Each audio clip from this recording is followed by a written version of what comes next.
So, welcome back, guys. This is episode number 2 on the What the Health is Going On podcast. Joined here again by the legend that is Ryan, and we're going to be doing a bit of a deep dive this time. So, we've done the intro on the first episode, and this is our second one we've done. And this was all going to be around a men's health deep dive, really, and kind of the worrying decline of, we could say, men's health statistics, which have been occurring over around the previous 5 decades. So, Brian, on this point, we've looked at some of the research, we shared some of the insights. What's your opinion on this topic, and what's some things that you've seen? So, there's a multitude of things you can touch on upon this, but very common at the minute as well in terms of everyone promoting TRT, which seems to be huge. A lot of influencers and whatnot, and I've talked about it obviously in the previous episode as well, but just looking back at what the basics are first before we get to dealing with these hormones. And people are, and actually to quote you with this one as well, it's like going straight to the hormones, trying to fix that is like putting icing on a shit cake. Yeah. In terms of, you've got all these foundational things right first, and you're jumping straight to exogenous testosterone, via injection, whatever.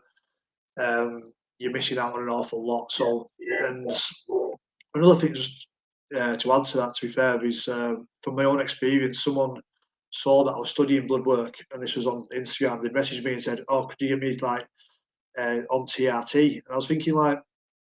So just to start with, the definition of TRT is to optimize your testosterone levels within a natural range. So if you could do that naturally, why would you want TRT? So it's like, you've got to ask yourself the question, do you want to take TRT or just want to be on fucking gear? You know what I mean? It's like, if you do something naturally without the side effects, and by having that health-centered approach, we're looking into nutrient deficiencies, optimizing gut health, optimizing sleep, managing your stress, dealing with any potential past traumas that have gone undealt with. And then we're looking further up the chain, looking at barrier integrity, looking at supporting our detoxification pathways, looking at any potential, parasitic bacterial infections, all the rest of it, then moving further up to blood sugar, thyroid, and all these things first that you'll correct your testosterone levels without directly addressing them.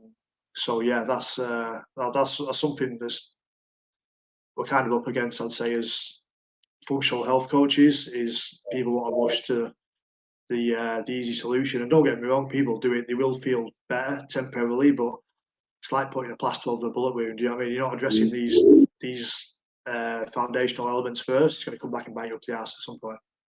Absolutely. And again, social media now is getting younger and younger lads, like not even in their 20s, now glamorizing the fact that they are, taking testosterone and other PEDs, which we're going to cover in a later episode anyway, so I'll not go into that in depth. But when we look at men that should, if they suspect they've got low testosterone, instead of assuming, always get a blood test, because you want to actually know what data you're working with and actually see what position of health the body's in.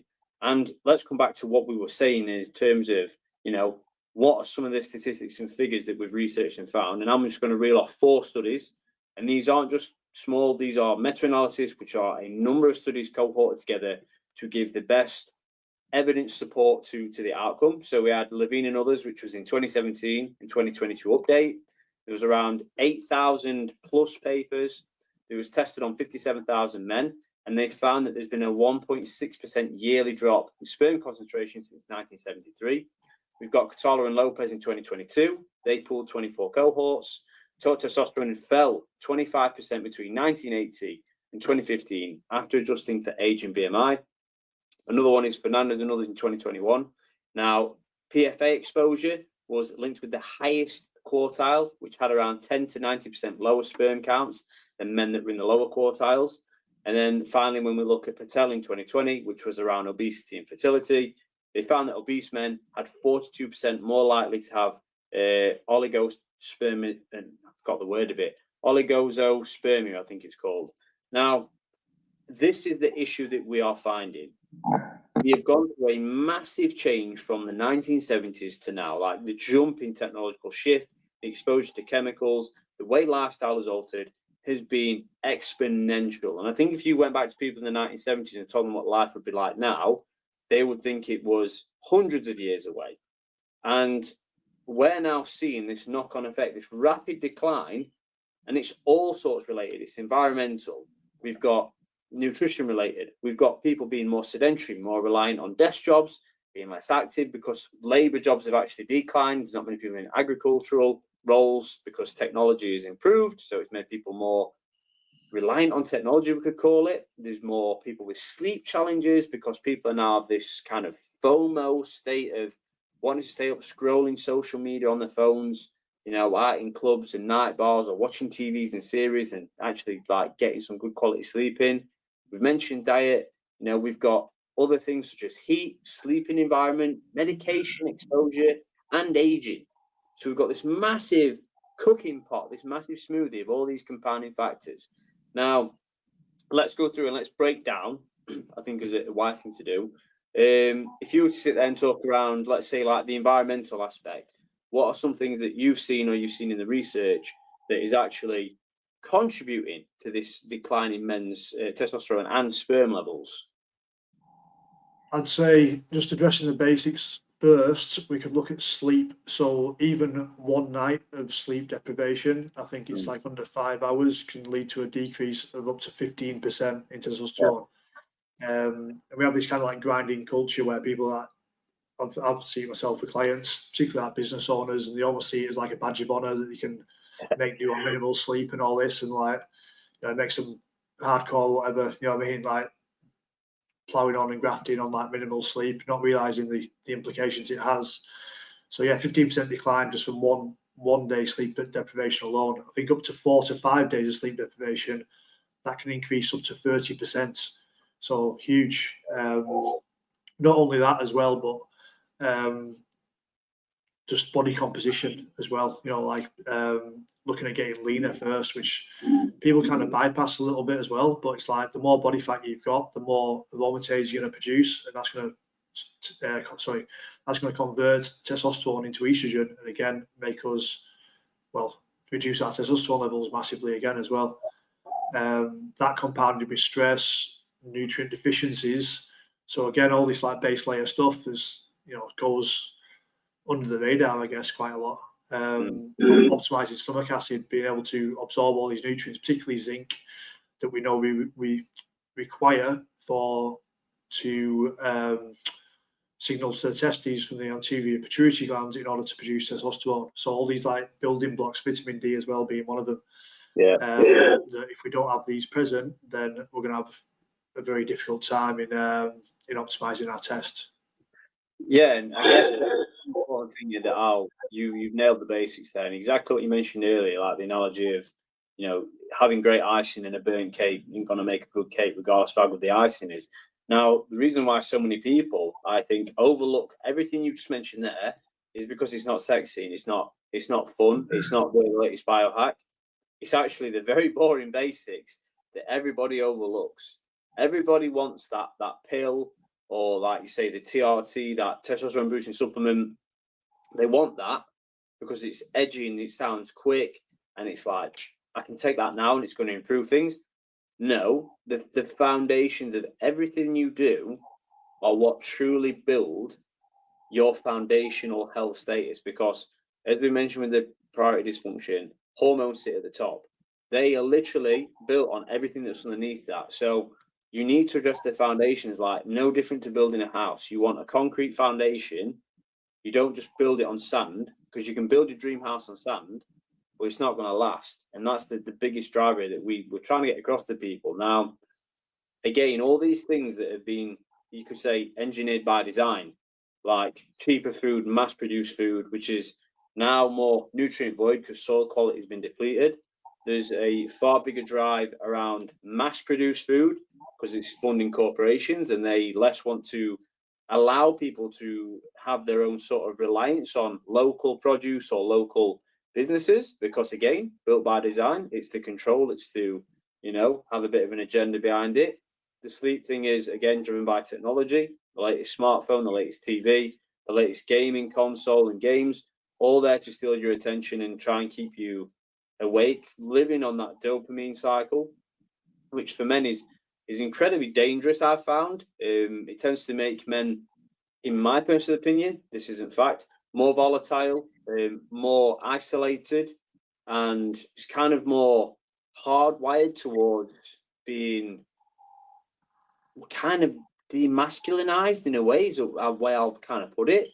And again, I guess an interesting point, I'd love to feed back to you here, because we've kind of addressed some of the big things. Do you think it is actually agenda-based as to, has some of this been done by design potentially to demasculinize men? In my opinion, yes. Yeah, I think, obviously my opinion on that type of thing. Yeah, I genuinely do. I think looking at the role models in media and things like that as well, and the more kind of like feminine role models that we see in mainstream media and things like that as well, and obviously just a massive decline in terms of how you mentioned the numbers, which are so drastic in terms of how they've dropped from like just the last couple of decades, which is crazy. It's looking at the foods and stuff, and the chemical content of foods, the microplastics, BPAs, things like that. Everyone microwaving food out of plastic containers, which goes overlooked because everyone just sees it as convenience food and don't really think too much about it. There's a multitude of things, but I actually put that in a feedback to a client earlier today about not being aware of like not microwaving plastics, food out of plastic containers, microwave rice, this type of thing. His testosterone had dropped significantly. Obviously not just due to that, but just covering like all bases. There's so many different factors that can influence it.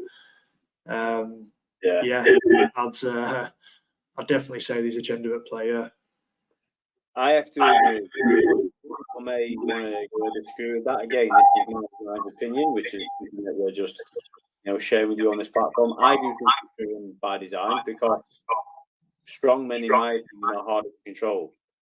So the way that if you were wanting to lead to this one world government theory, which if you've not read into the 2030 agenda, do. We'll not go into the conspiracy theories on here in depth, but it is built by design because they want to control everything that you have access to and everything you do. And more emotionally unstable men are probably easy to control. And whether that's done by design and it's been pre-planned or foreseen in the past to now, I believe has every potential. And one thing that I'll just pull it back to, which is what Ryan was saying there, using plastic cookware is a big one. Now, people are probably going to sit there and go, yeah, but it's only in the microwave for only just do it to heat something up. It's not the one-time exposure.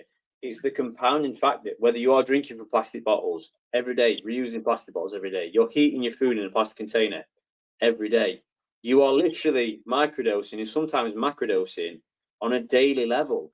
So yes, doing it once isn't probably going to impact your testosterone drastically, but compound that day to day, you're going to get some serious exposure. I mean, one review that I'll just quickly quote here was that they've looked into the increased exposure of phthalates, bisphenol, and PFAs, which I mentioned earlier, and it has been noted in signals of males' reproductive health and the strongest and most consistent signals for changes in semen quality, which goes with concentration, motility, and morphology, the shorter aniogenital distance after prenatal exposure, which is a biomarker of disrupted androgen action, and altered sex hormone patterns, which are often lower testosterone, and the disrupted testosterone to luteinizing hormone, a follicle stimulating hormone balance. The magnitudes and consistency do vary by the chemical class, but exposure and timing all still correlate to the fact that it is impacting us. It's impacting men's health. And one thing that's important is if we do not address it and we do not raise awareness to men, if it has dropped on average 1.6% from 1973, I think it was, to now, we go 20, 30 years in the future, we may not be able to even to reproduce the average man as a species, which is kind of frightening if it gets to that level. And that's the reason why, again, let's just address why TRT then isn't beneficial.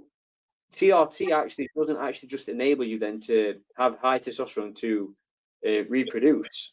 That's not how TRT works.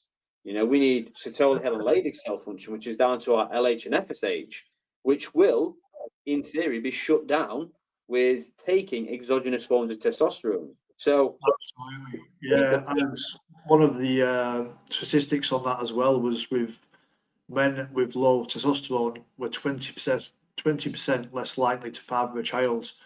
So, as we know as well, taking exogenous testosterone is only going to decrease our natural sperm production. So it doesn't. yeah, It's not a. It's going to compound the issue, if anything. absolutely. In terms of, obviously, we've got exogenous testosterone coming in, then we don't need to produce our own. That's certainly how the body perceives it anyway. And this can be seen on blood markers with very low LH, FSH, as we mentioned. So we don't have that signaling from the anterior pituitary glands to the Sertoli cells to produce sperm anymore. So it's only going to compound the issue and make that even worse. Absolutely. That's climate pituitary gonadal axis just gets blunted and shut down because it's going, okay, we don't need to work now.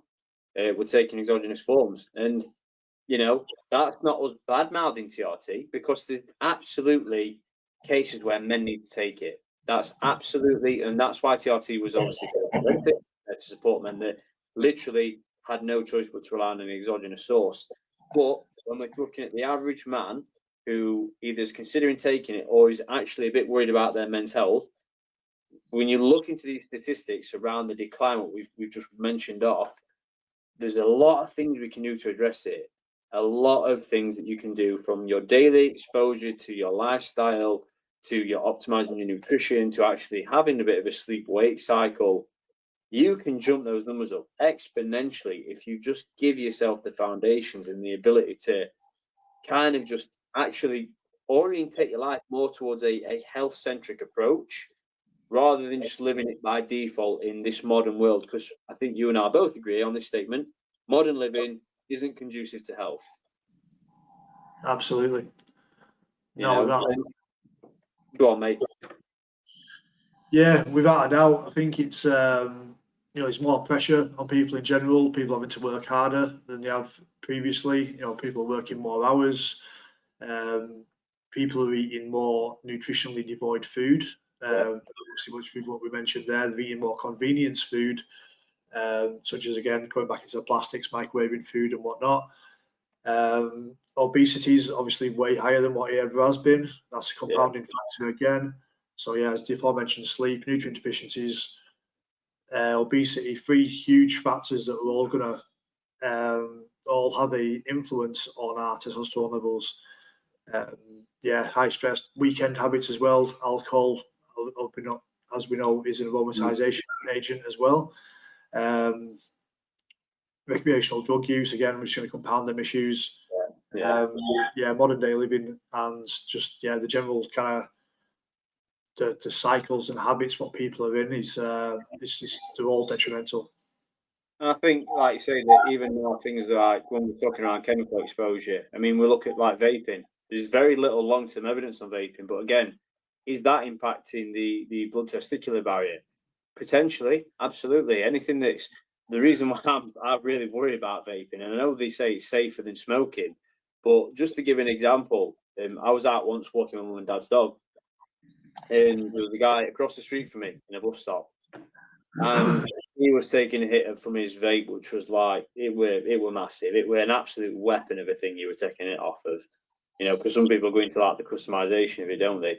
And he must have been 20 meters from me across the road. It was a big road, and I'm not joking. He puffed it out, and the intensity of the flavour of what he was having hit me across the street. Now, if I got a stronger hit 20 meters away from this geezer, how strong was it what he was taking in? And how much is that desensitizing him to flavor, intensity? And the worrying thing around vaping is arguably it's worse than smoking, in my opinion, because it's never out of people's hands. I say it's all the time. Yeah. It's with smoking, particularly in this day and age where it's not permitted in the majority of places you go, you got to make a physical effort to go outside and have a fag. Whereas if you bypass that with a vape, I know people aren't meant to do them inside, but everyone still does. And just like I say, it's surgically attached to people's hands these days, aren't they? So it's I'd say you're doing more exposure, more continuous damage by doing that than would be going out for the odd fag. Honestly, neither of them are great, but yeah, I'd say that I'd argue in that instance that vaping. One thing I'll add is I had a conversation with a client, and he said he actually changed from smoking to vaping, and he used to have 4 cigarettes a day, but then when he went vaping, he said he was having about 250 to 300 puffs on it daily, which you sit there and you think the exposure to that is absolute. That's like 20-fold of the number of drags on a cigarette nearly, and you think I mean, I know we've gone off on a tangent again. This is what we're going to be doing a lot on this chat, guys, because we get into it. But that's worrying. So when you argue that it's safer than smoking, is it safer on a exposure to exposure basis? Because arguably people are vaping a lot more than they've ever smoked. So, and not to mention, you're importing something from a foreign country, which is it all going to be tested and checked? I absolutely doubt that, because we can't even manage simple things at our borders in the UK. Never mind tiny chemicals coming in on pallets in shipping containers. You know, they'll probably get a flashlight look over and go, yeah, looks good, let it in. You don't know what's in it. And there was a story of a kid around local to where I live. I can't remember they used to call it popcorn along with people that used to work in popcorn factories, the flavorings that they exposed you to, and it used to actually like calcify the bronchioles. It was like a really dangerous phenomenon for people that work in those factories. That this kid, he was in his early 20s, rushed into A&E with exactly the same problem. He was pre-warned from vaping. He was doing it that often. Went in and pretty much just both his lungs were shot, and it was had to have a bypass with a tube down his throat. Basically, I think cut a hole here and then tube in, which is terrifying. Because kids, you'll have seen this. I see kids that have never smoked now vaping. So it's now, because it's been flavoured, it's been glamorized. Kids are doing it. Never smoking. I know people myself as well that, you know, along the same lines, they've never smoked before in their life, and yet they're regularly vaping now. And I think the whole purpose of vaping was to wean people off cigarettes, wasn't it, ultimately, and to provide what was deemed as a relatively safer option. But yeah, just to go straight into that and that becoming more of an addiction and a hard habit to kick than the actual smoking itself is just fucking crazy. Definitely. Yeah, and it's just the habit of doing it as well, which is obviously more prolonged and more consistent exposure than what you get from smoking cigarettes, because no one just sits there chain smoking fags all day, do they? So ultimately, that's going to be a much harder habit to kick when you can pretty much do it anywhere, regardless of where you are, any time of day, and it's just always there. Yeah. I know correlation isn't causation, so this is off the topic, but I had a friend that had actually quit vaping, started it again, and the minute he actually did it on a social aspect, we could call it, he felt incredibly ill, like lungs were impacted, started getting more flu-like symptoms. The only thing that had changed with that, now, again, correlation isn't causation, completely understand that, but is it a potential contributing factor? Absolutely. Now, obviously, we've addressed some of the big pillars of addressed to people. I think now it'd be useful for us to say to guys, especially when we've been talking about this chemical exposure, some of the biggest contributors that you need to be very mindful of with exposure. So if we're talking about phthalates, men need to be very mindful of their personal care products, anything that's touching the skin.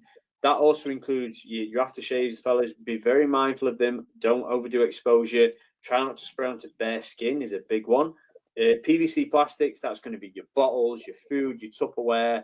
That could be, again, if you're using anything that's plastic orientated in terms of, and using it long term, very mindful of this. If you work in the trade, vinyl flooring, exposure to the chemicals of cutting and fitting vinyl flooring is one.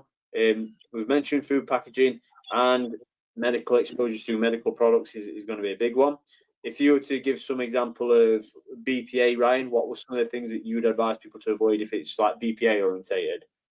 BPA orientated would be being mindful drinking out of plastic bottles, particularly if they've been sat in the sun or had any sun exposure. I know we've not got much of that at the moment, but the more you have heat on a plastic bottle and you're going to then drink the contents from that bottle, you're going to be way more BPA residue within that, so it's going to leach into the liquid itself. Be mindful of quick convenience foods as well, so not microwaving meals. You get these like aimed at the fitness industry, the ones you get in Aldi and stuff like that, these like Fit Kitchen or whatever, just like these convenience meals, which are very cleverly marketed, obviously for high protein, which we know is very little difference to most of the meals. Is just a marketing ploy, like anything with the word protein on these days. So the avoidance of anything like that, just for convenience. Be mindful of like batch cooking things in advance, taking a bit more time and concentrating on your nutrition and having full control of what's going in there. A lot of preservatives and stuff like that in these meals as well to give a longer shelf life, but generally anything that's got a longer shelf life is only going to detract from your lifespan. And things like microwave rice, which everyone seems to be using, particularly like in the gym and stuff like that. So gym people for quick, easy meals. Just batch cook your own rice, way healthier, and ultimately, even though they're not overly expensive, it's way cheaper doing it yourself. But just trying to limit that exposure. I think a big one in the last there is, like I say, with canned foods and with the ready meals, guys, we're not saying don't buy the ready meals. We're saying take them and empty them on a plate or into a glass Tupperware, then heat them up. It's not about demonizing the food itself, because if it's convenient for you and it's going to keep you on plan, do it. But just don't cook it in the damn packaging, because you don't see on a microscopic level that the microplastics and the chemicals which leach into your food from that exposure into heat of a microwave. So please just take that extra step, put it on a plate, put it in the microwave if you want to use a microwave. I always prefer using it either in a lower temperature air fryer, cooking it, or in the oven. That's my personal preference. When we're looking towards like PFAs, be very mindful of your non-stick cookware. So this Teflon covered shite, please don't use it. You've got like stain resistant textiles. Going back to the cookware, always use like iron skillets or stainless steel are my preferred option. There are some kind of terracotta pans that are coming out now which seem to be okay, but stainless steel and iron have always been two absolute staples to keep in, as long as you get them to the right temperature and season them correctly, which is like with your oil or however you season, like what you do in Thai cooking a lot. That can be incredibly useful for preservation of basically your cookware. You're not throwing it out every 5 minutes when it stains. PFAs again, think about water repellent coatings and contaminated drinking water again. I'm a big advocate. I'm a huge advocate, in fact, of getting a good water filter in your house and filtering your water daily. Again, we're talking about that microdosing exposure. You have to drink by default every day just to live. So it's not like a bit of non-negotiable. Same with your food. So making sure that you are filtering your water. I'm not brand affiliated, but I use the Water 2 filter in my house, and it's been phenomenal. So there's loads of options on the market now that are coming out. And just if you do work in a chemical-based environment and you're exposed to, even like in the medical environment with anesthetics and medical gases, please be very mindful. Take as many precautions as possible, because even if, and I'll be honest with you, people may take the piss out of you if you start to wear a mask or you're filtering your water. It looks like you're dialing in your health. There is going to be social pressure that people are going to go, "Oh, what are you doing that for?" Or here he is the water filter drinker.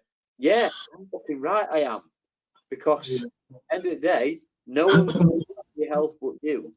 And if you can literally compound these micro things that are going to put in, and it's going to protect your male health, especially your masculinity, your testosterone levels, is going to support your sperm health. I'm going to ask you right now, tell me one man on this planet that would go, I don't want that.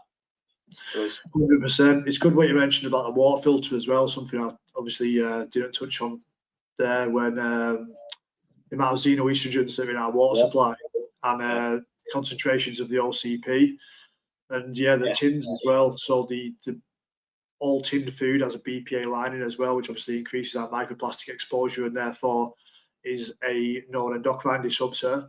And obviously, a little tip there as well is by having some kimchi with anything we eat out of a tin, which helps block the absorption of BPAs. Yeah, super useful tip, super useful. And guys, we'll just round it off and come back to guys, and obviously if any women have listened to, because it's very important for women to understand this topic a bit as well, and if they've got partners and children and family members, this information can be very useful. So when we're looking at a bit of a checklist for you to implement, to you guys listening, is make sure that I know I'm going to sit there and say get your sleep, because some people don't sleep well, but look into why you're not sleeping well. Look out and reach for help, do some research, get a good sleep wake cycle, massively important. Start dialing in your micronutrient density on your foods. Don't heat or cook in plastic foods and then heat them and eat them. Always put them onto like porcelain plates or glass Tupperware, metal Tupperware, and heat them up appropriately. Filter your drinking water. Limit your chemical exposure as much as physically possible to minimum doses, whether that is by, I like using natural salts for deodorant and antiperspirant, like in by Salt Crystal, which has been phenomenal for me personally.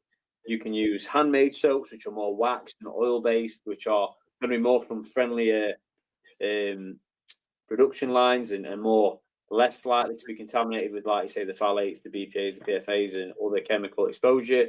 Medications you take that you need to take, be very mindful if they've got any interactions on, micronutrient alterations. Use things such as, I think it's Metagenics now, it used to be Nutri-Advanced, to read into the medical interactions of any medication you take, and you can be aware if it's going to put you at risk of anything.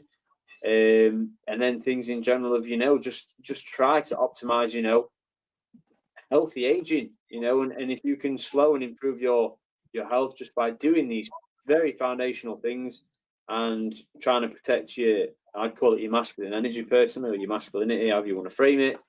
It's going to do nothing but benefit you, especially if you're looking to, have a family down the line and, show up in the best possible way in general, in my personal opinion. Anything else you'd add to that, Ryan?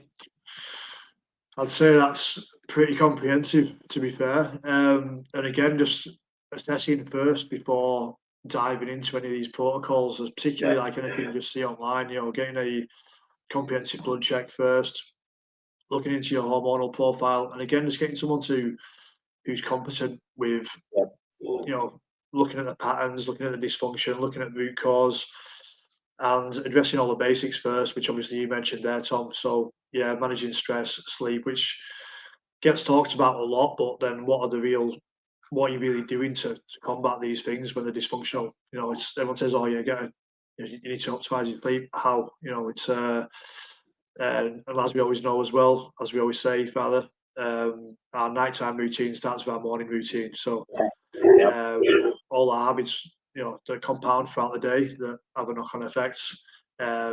Even caffeine abuse as well, which is very common, particularly in our industry, working long hours, and that's going to be a massive endocrine disruptor as well. Absolutely. I guess one message I'll leave or end this conversation we've had on men's health is, men, don't be afraid to ask for help, right? It's not a sign of weakness in any way, shape or form. Whether it's from a physical or a mental health perspective, we're all only human at the end of the day. We all go through shit in life, and there's certain parts where you can feel very isolated, very lonely, and very intimidated to ask for help because you think it's a sign of weakness. It isn't. I've had to ask for help. I'm personally honest with you. My life's an open book. There's been times where I've been in a really low position, and the only person that's ever really dragged me back out of it was my brother, and by having conversations with some of my friends. And now I'm more aware of the red flags when it comes to my own health because of being in the institute and being around other fantastic mentors and getting the insight that explains some of the reasons as to why I felt and performed the way I did, especially after having my bloods done. It all kind of put pieces of the puzzle together. So in a very sincere and honest way, guys, never be afraid to ask for help. We're all human. And if this can help you to live to your full potential and feel your best, it's an absolutely worthwhile thing to do. Because there's people out there, such as myself and Ryan, not just plugging us alone. There's many other people that can help and support you. And if we can't, our absolute best interest is we'll always try to guide you in the right direction of potentially somebody that can. So always be willing to share and, look for help if you feel like you need it, guys. Because, far too many men do end up calling this life too soon, in a polite way to put it. And it's an incredibly sad statistic of men's mental health, and you know, some feel that it's just the only way out for resolution. That's not the case. So we're a massive advocate for men trying to support and speak out and help each other. Guys, that's the end of episode 2. Again, we want to thank you if you've stayed with us all this way. Me and Ryan just enjoy talking to each other and having these absolutely rambling conversations. But if you've stayed with us this long, please do drop us a like, a comment, and join the channel. We'd love to know your thoughts and any topics that you want to cover in upcoming episodes. And with that, have a blessed rest of your day, and we'll see you on the next episode. Ryan, take care, pal. We'll speak soon. Thank you, mate. Speak to you soon.